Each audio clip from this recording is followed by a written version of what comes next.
In American English, if something is difficult, but the result is greater than the cost, we say, it's worth it. This is probably a modern way to say an older phrase, it's worthy of it.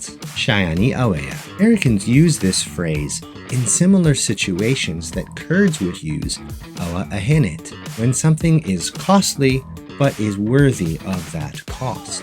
Kاتێک شتێک نرخی هەیە, بەڵام شایانی نرخەکەیە. Let's say that you are sleeping in a room in the hottest part of summer, لە چیلەکانی هاوین, and there's no split. You know that buying a split is going to be very expensive, but you also know that good sleep is very valuable. So you say to yourself, ئەوە dehênêt, it's worth it.